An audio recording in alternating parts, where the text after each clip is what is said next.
These are the Vanderbilt Philosophy Faculty Interviews. I'm Scott Aiken, and this is David Thorstad. David did his PhD at Harvard. Before that, did a undergraduate at Haverford College, a bachelor's degree in philosophy and in mathematics. And then before you joined us here at Vanderbilt, you were at the Global Priorities Institute in Oxford. David specializes in philosophy of artificial intelligence, epistemology, theory of inquiry, and is going to be doing some logic teaching for us too. We were just talking about that before we got started. David, welcome. Thank you, Scott. How'd you get into philosophy? I think really I liked the rigor and the clarity. I was between math and philosophy, couldn't decide, so I did both. And I was thinking I wanted the rigor and the clarity. I liked how we argue, I liked how we write, but I also liked having time to think. So I thought about the sciences, I thought that was really fun, but I thought it would be fun to think about science. I didn't like doing science, I didn't like writing grants, running labs, and then I was told that was what I would be doing, and so I wanted to think all day, and I asked who thinks all day, and it's philosophy, and it's math. So that's my story. So liking the job of thinking, liking the life of thought, like sharing that with others? It's great. I like sharing it with others. Vanderbilt students, very easy to share it with, but in general, getting paid to talk about interesting ideas with smart young people is a pretty good life. Yeah. If anyone asks you want to be a philosophy professor, you should definitely say yes. Pretty good job. So you've got some really interesting active research work right now. And part of it is really sort of on two fronts. On the one hand, I want to ask you a few questions about this, questions about bounded rationality and inquiry. So let's start, and you've got a book on bounded rationality and inquiry coming out. So keen to see this what's the time frame on that? Yes, Inquiry Under Bounds. It should be realistically June, July, August of this year. It's open access, coming out with Oxford, so you can just click a button and read it, hopefully around June, July. June, July, there'll be a link downstairs here. So we've got kind of two questions here, bounded rationality and inquiry. So what's bounded rationality? Sure. So bounded rationality, think about neoclassical economics around the 1950s. Everybody likes to knock it. Don't knock it too much. This is what made the field famous. But at the same point, think about what it's missing. It's missing human minds. There are no limits on memory, reasoning, effort, compute time. Nothing about what we would call cognitive bounds or cognitive limitations is there. And it's also missing some facts about the human environment that we can talk about later. So theories of bounded rationality are going to take these kind of neoclassical theories of rationality, take the kinds of bounds under which we as humans operate, put them back into theories, and then we're going to ask what changes, both about the theory itself, but also if things that humans do or say or think that looked irrational, once we put the bounds in, maybe they're actually rational responses to limited effort or limited memory or to our environments. So what looks like irrationality from ideal perspectives, given our limited resources, given our limited capacity for memory, given the fact that we've got a short period of time to be able to make these decisions, what looks irrational actually starts looking pretty rational under those conditions. Yes, that's exactly right. So whenever we think about inquiry, we're going from not knowing and probably from not having a lot of resources and maybe even having some conflicted information to trying to improve our situation. You've got a unique kind of view about this, that you might say knowledge is not the only goal there. So tell me more about how that works. That's right. So epistemology used to be about attitudes. We'd ask, what should you believe? What should your credences be? Or statuses of attitudes, knowledge, understanding. And then we moved a level up to the processes of deliberation or reasoning or inquiry. Take your pick, which produced them. And so when you think about inquiry, what's unique about inquiry is it plays a fundamental part in almost every aspect of human life. You can inquire about philosophy, you can get knowledge or understanding, you can inquire about your taxes and you can save some money, you can inquire about how to cook and become a better cook. And we often want a theory of inquiry that's able to balance all of these goals, particularly when we start thinking about costs and bounds. So if my inquiry is going to consume some effort, I can tonight. I can spend a lot of time in the office inquiring about philosophy. I can spend that time at home relaxing or cooking. And, you know, that relaxing that I'm losing is a practical cost. And so if we're not equipped with a theory of inquiry that can weigh that cost against the non-practical benefits of doing philosophy, we're going to have a really hard time answering simple questions like, when should I go home today? Knowledge has opportunity costs. Ask Knowledge Faust, does. right? I mean, anyone who knows the Goethe stuff, right? He knows that he's paid some cost for that knowledge. So a theory of inquiry in terms of not just our limited resources, but the opportunity costs that come along with this. That's right. So there's another edge to this, which is that you also have some views about bias. Yes. What about bias? Yes. So bounded rationality people are not exactly pro-bias, but we're less upset about bias than many people are. And roughly, there's two arguments for... So bounded rationality, we like heuristics, fast and frugal ways of reasoning. We say, classically, we say something that has nothing to do with bias. We say they're doing well on an accuracy-effort trade-off, i.e. they're fast and they're reasonably accurate. And you couldn't get much more accuracy without way too much effort. But we also say something about bias. So you can decompose, at least on a classic vision of error, two components of error. There's bias drives error if you tend to be too high systematically or too low, that drives error. But variance, a tendency to overfit, drives error. And we talk about a bias-variance trade-off in that if you have a very complex model that can fit very closely to the data it's seen, you're going to have low bias because it's just going to trail the data, but you're going to have a tendency to overfit and start generalizing out of sample. And so we say, look, of course, bias is one thing that drives error, but overfitting or variance or complexity is another thing that drives error. And in moderation, bias, which is a feature of simple methods, they're too simple not to be, bias can actually be a good way to control error by controlling overfitting. So tell me more about what the benefits and the costs of overfitting are. Yeah. So benefits of overfitting is if there's a pattern in the data, you can see it. So you might imagine you're trying to fit a polynomial model. You can fit a linear model, a quadratic model, a cubic model, a quartic model. Let's say you constrained it to be cubic. Well, then if the pattern's higher than degree 3, you know, only a model higher than degree 3 is going to find the pattern. The downside is if there's a pattern that's not there, you might also see it. So you might imagine, you've got a bunch of points that are really scattered in a line. You've got 11 points. Well, an 11-degree polynomial can do this and hit them all exactly. So if you don't penalize complexity, what are you going to fit? You're going to fit an 11th-degree polynomial to what should be a straight line, and you're going to think, wow, I've got zero error on the data I've seen so far, but then the very next point that you haven't seen before, you're going to take a beating because your model is just way overfit to what you've seen so far, and you've seen a trend that isn't there. So, there's definitely a benefit and there's definitely a drawback, which is you might say a kind of a hallucination problem that Yes. you're seeing a lot of herky jerkiness that's really needs to be able to be noised out. Sounds like we've kind of got like a bit of a consequentialist approach to epistemology here. Yeah. So we might call this maybe epistemic is too broad, or calling it an epistemic consequentialism, or a kind of cognitive consequentialism. I don't use the word, but if this is a word that works for you, please use the word. As long as epistemic does not mean, for example, restricted Just to a knowledge. specific epistemic notion of value, by which we mean accuracy and knowledge and whatever, but not, foregone dinner at home. If epistemic is broad enough, then sure, the notion of epistemic is totally fine. So you're okay with epistemic, okay with consequentialist.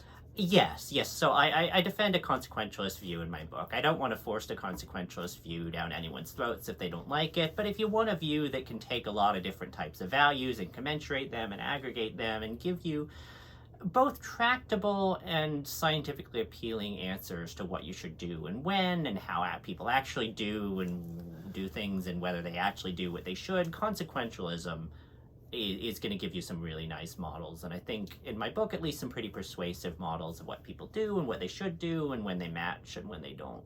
Yeah, consequentialism in this regard then plays a kind of a dual role then. It's both a kind of an explanatory story as to why we do what we do and that we can kind of make sense of it. And then it's also a normative model that says, hey, you like the rationality in this decision about read another journal article or go make dinner? Yeah. You like the explanatory thing use that as a heuristic or use that as a tool to be able to make further decisions that you're going to be happy with. Yeah. So bounded rationality people, we think, look, of course there are two projects of rationality. There's a descriptive project like in economics, what do people actually do? And there's a normative project, what should they do? We share something with mid-century economists, namely the thought that these two are probably close, that people sometimes behave badly, but not too often. And so often a good normative theory is a pretty good first step in descriptive theorizing. And if people are constantly, as a descriptive matter, breaking your normative theory, before you say they're irrational, you might ask, is there anything your normative theory is missing? So you're a consequentialist when it comes to inquiry. Yes. And a consequentialist when it comes to a lot of the other cognitive and practical norms that bear on it. There's another project that is in close proximity to you, which is this kind of long-termist project. Yes. It's like we're trying to make predictions about the future, we're making some inquiry, we're trying to manage not just our own individual ends, which is what we were initially looking at. We're looking at, you might say, humankind's ends or society's ends and our means.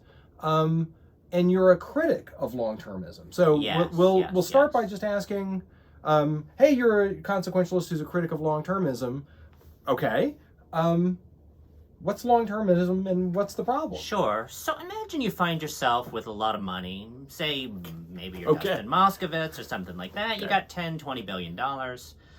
And as much as that seems, in the scale of what you want to do to make the world a better place, is a drop in the ocean. You cannot cure all poverty. You cannot cure all hunger. You cannot stop all wars. You couldn't probably even stop one war. So you have this question, if you want to use your resources to do not only some good, but really the most good that you can do, what do you want to do with these resources? And a lot of people are going to get off board with that question. I'm not.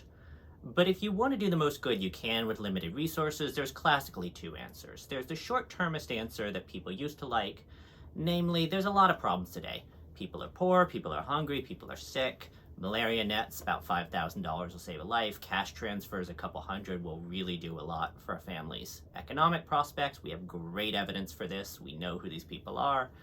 And this is going to help some of the most disadvantaged communities in the world. So the short-termists say, what do you do with your money? Malaria nets, cash transfers, animal welfare. The long-termists say, well, okay, there's 700 million people in extreme poverty. That's a lot. Do not downplay that. But you know where there's a lot more people? The future. Why are there a lot more people in the future? Well, you know, those people, we're talking about 20, 30 years. The future could be 100 million years, 10 billion years. And instead of one planet, we could be spending 1 billion years in the entire Virgo supercluster, or just, you know, the solar system, or a couple of stars beyond this. And if you count up how many people there are in the future, boy, could there be a lot of them. There's that many of them, even if there's, you know, a small benefit, you could provide all of them. Well, a small benefit to that many people, maybe there's 10 to the 30, 10 to the 40 of them, might be better than a large benefit to 700 million people. So the long-termists say help those people. How do you help them? Either you give them the conditions for a better life, better technology, a more stable society, or you make sure they come into existence. You make sure we don't go extinct so that they will, in fact, be born. So that sounds like pretty good consequentialist reasoning, David. Yeah. What's the problem, consequentialist? So this is an issue because a lot of ethical paradigms can get off the board 3-4 steps back. Yeah. Mainline consequentialists find a lot that's persuasive in this answer, and we nevertheless want to say, wait a second, spend money on poverty, spend money on healthcare. Do not take all of that money and spend it on $400,000 a year machine learning salaries trying to prevent robots from killing us. All that salary could save 80 lives a year. But then how do we say that?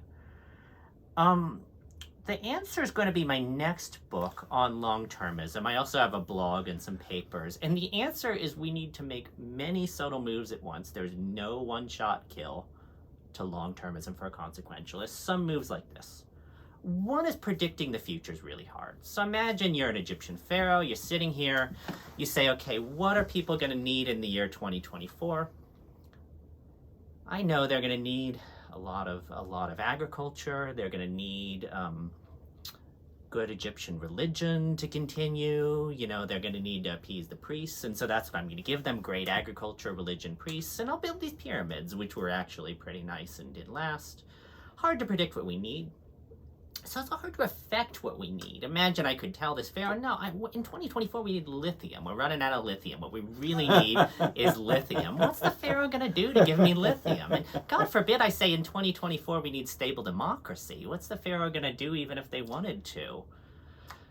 Probably would try to prevent that. Yes, and that's the other thing. You can not only benefit the future, you can harm the future. Yeah. So, you know, we think, moral progress every century, which means we look back more than a century or two and we're absolutely appalled at what people were doing. So if you think what people would have tried to do 500 years back, 1,000 years back, 2,000 years back, my people were literally slaves in Egypt. We talk about this every Passover. And what would they have tried to do? They would have tried to prolong that. So the idea that we can predictably influence the future usually false, but even when we can influence it, we might be doing bad deeds instead of good deeds. So, so there. It looks like then we've got another kind of inquiry problem. Yeah. And one of them is that if we use the paradigms of our needs right now, we get like a weird overfitting. Yes.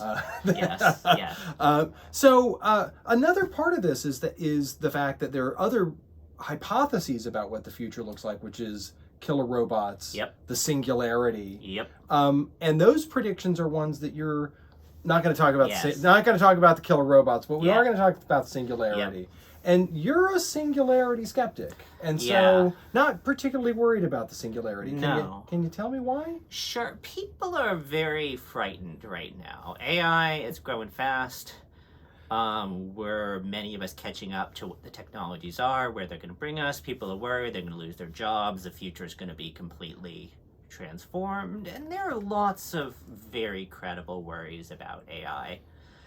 The singularity is one of the more fringe views that's come out of Silicon Valley, started around the 60s, popularized in the 90s by science fiction writer Werner Vinge, and now Ray Kurzweil is a Google bigwig. Singularity says, at some point AI is going to get the ability to meaningfully improve its own software. Okay, fair enough, it can already write code, meaningfully improve its own hardware. Fair enough, we already use AI in hardware design.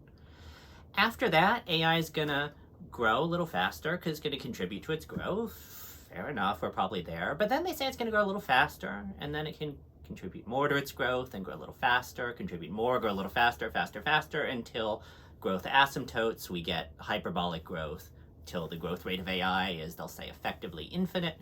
We quickly, if you ask Nick Bostrom, in a scale of hours, minutes, days, maybe, he calls this a moderate scale, maybe months, maybe years, jump to systems that are 3, 4, 5 orders of magnitude smarter than humans, at which point our destiny is in control of AI. Famous saying, we don't bargain with ants. If AI was to us as we were to ants, it would behave in whatever way it wanted, and we would be powerless to stop it. So that's why people are worried about it. You are a skeptic about Yes. this.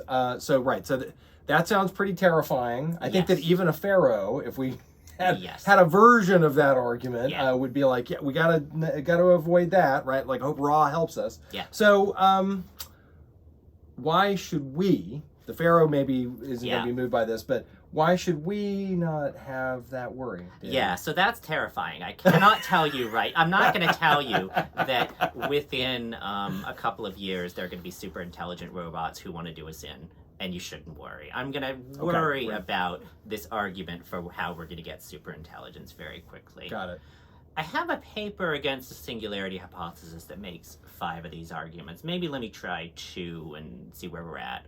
The first is just a reminder, this is an extraordinary claim. AI is going to grow, sure. AI is going to contribute to its growth, sure. AI is going to grow at a hyperbolically accelerating rate until within months or years of the maximum, it's thousands or hundreds of thousands of times more intelligent than us, is an extraordinary claim. You're going to make that claim, you owe me very extraordinary evidence. And so the negative half of the paper, I looked through some of the arguments that are being made, and the evidence is not on the order of magnitude that it needs to be to support these claims. These are very strong claims, and we need a lot more evidence than merely the story itself. If I were going to push back in one way, going back to kind of classic economics would be the idea of diminishing research productivity. It's been very influential, pushed by Chad Jones in the field of semi-endogenous growth theory, and the analogy is this. Imagine you go fishing, and you're fishing for a medium-sized pond. You start off, it's great. You're catching fish every hour, every 2 hours. It's really easy. You're catching the dumb ones, the hungry ones, and you're not catching and tossing them back. You're catching and eating the fish. But then you caught those fish, and it gets a little harder to fish and a little harder to fish. Why is it harder when you caught the easy ones, but you're still catching fish, and then you catch the medium ones, and then it's harder and harder, and eventually fishing gets harder and harder. It's not because you got any worse at fishing. You probably got better. It's because the problem got harder. And the idea is that fishing for ideas through research, be it ideas to improve the intelligence of AI, be it ideas to improve crop yields or medicine, that ideas get harder to find because you catch the easy ones and then the medium ones and then the hard ones. It's not so easy to improve our crops as it was 200 years ago when we, needed to introduce tractors and things. So this is called diminishing research productivity, i.e. you need more research inputs, however you measure them, to get the same kinds of research outputs. So if you got researchers, human or AI, improving AI intelligence, you need more inputs to get every improvement in AI intelligence. This pinches and pinches and pinches. Think about overfishing until really the overfishing problem is what's dragging you down, even if you really do have more researchers around to pull you up. That's a great analogy and very clear. It sounds like the more progress we make, the slower the progress is going to be. Yes. And so that's the first argument. That's a really compelling argument. What's the second one? One more is bottlenecks. So, of course, say you want to speed up a process and it's got 20, 30 steps. Boring theorem, the process can't be any faster than the slowest step.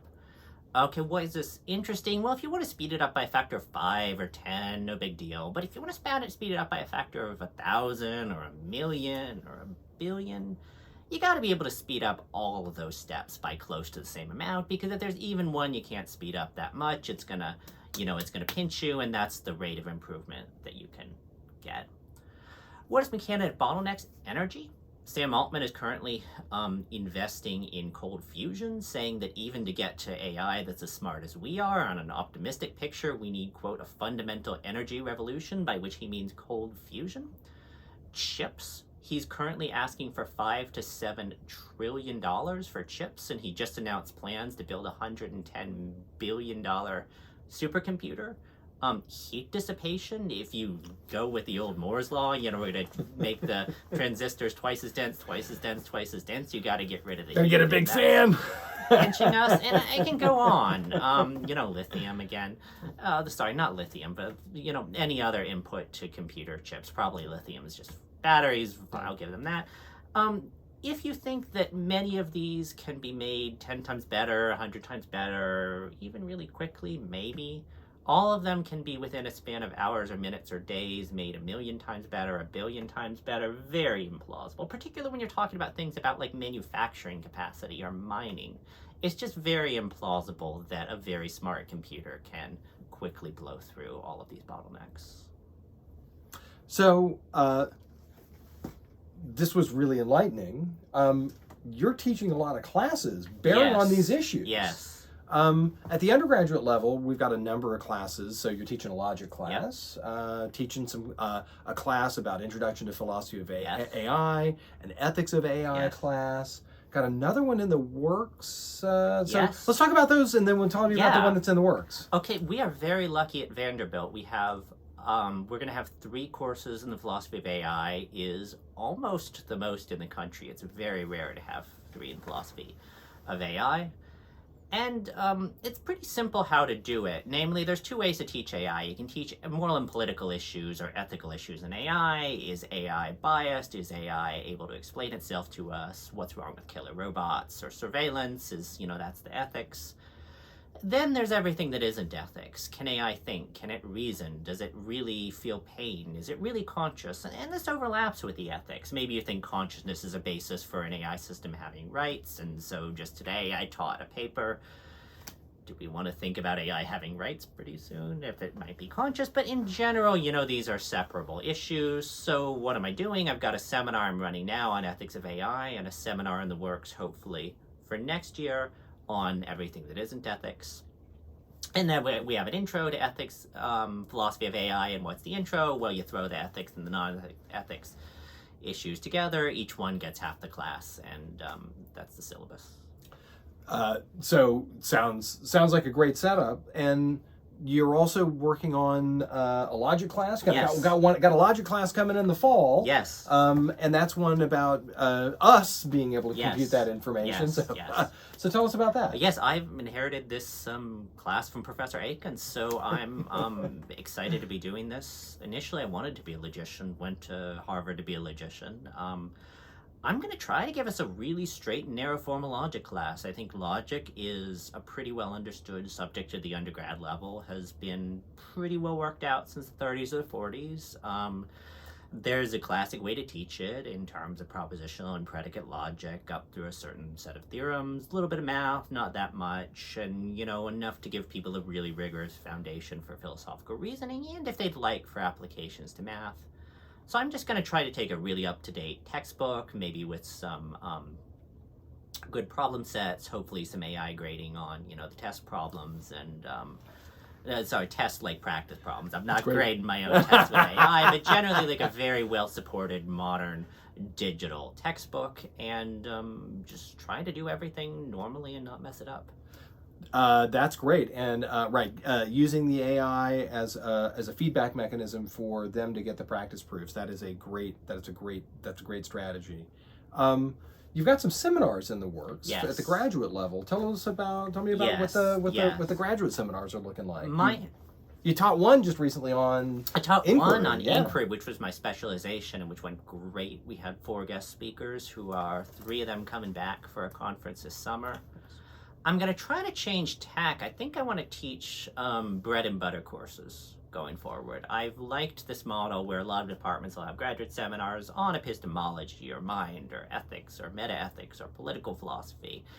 And I want to try to contribute a couple more of those. So the next seminar is going to be epistemology, and it's going to be selected topics to cover kind of a broad range of high-level knowledge of epistemology. And after that, I think I'm going to look at areas where I can get a pretty general topic and burrow down on some interesting things. And I'm going to try to teach some fairly essential bread and butter grad seminars. So some bread and butter grad seminars. So, and this is by the way, is a sort of a regular shift that happens, and it happens with me. It happens with pretty much everyone. Where on the one hand, you're like, okay, let's teach a bread and butter meat and potatoes style seminar, which is just, hey, here are the 20 essays that you need to read to just be able to say you know something about this area of specialization, right? Yeah. And then there's another one where you're like, there's a special set of problems in here. Let's jump in and really tear these up, and you'll really understand the area of specialization from having done some very focused work on this particular set of problems. So, and we regularly will switch back and forth between those. Say, oh, we're going to do a big bread and butter class. There's a big survey of this. Let's do a sort of super high focus level with these, and switching back and forth is a good strategy. And I do that with mine too. It's a good way to it's a good way to be serviceable to the grad students. It's a good way to also keep the knives sharp over here. And the last one is that you've got a handful of other classes. This AI class that's in the works. Tell me about what this AI class that's still coming is going to look like. So this one I'm structuring. We're one of the few departments that has the luxury of teaching an entire class on AI that does not cross into ethics. So I think there's going to be a lot of mind, nature of belief, nature of reasoning, nature of consciousness, and some of the ethical applications of that. I'm going to try to cover some topics that are less often covered. So Cameron Buckner is a philosopher who has a very interesting lens on AI into the empiricism and rationalism debates. And he says, look, we've been arguing for a long time about exactly how much innate knowledge or innate structure or innate beliefs or innate tendencies you need before you start learning. Kind of a caricature of rational empiricism says nothing, caricature of rationalism says a lot. We're meeting in the middle. Everybody's meeting somewhere in the middle. Where in the middle do we meet? Looks like AI is pretty close to empiricism angle in the sense that on first glance you don't have to pack that much into it. But then when you keep looking, maybe you packed more into it than you thought. So the question is, how much do you need to pack into an AI until it learns? And how specific are these things that you need to pack into it? And in what can that teach us more generally about what kinds of things you need to pack into, say, a language learner before it learns language, or an empirical learner before it forms empirical concepts of tables and chairs? And so the thought is to use AI as like a very testable case to help empiricists and rationalists figure out where to meet. And so, this is a long-standing program in philosophy of mind, this broadly connectionist program, but this is very tightly focused here because it's not like we're not going to do the hard problem of consciousness, or maybe that's in the background, but what's really working here is how does learning work? And what kind of things is in the background? Do you need knowledge to have knowledge? Yes. That's the rationalist response. Yes. Right? Or is knowledge something that can come from what's not knowledge? And from certain kinds of causal complexities yield something that's representational and inferential. That's a great set of problems. And it looks like, again, this sort of testability is a great way to do it. Students are going to love that. I'm hoping so. I'm excited to teach this. All right. David, thanks very much for the conversation and sharing your research with us, your path into philosophy, and all the teaching that you're doing. We're really lucky to have you. Thank you. Thank you for having me.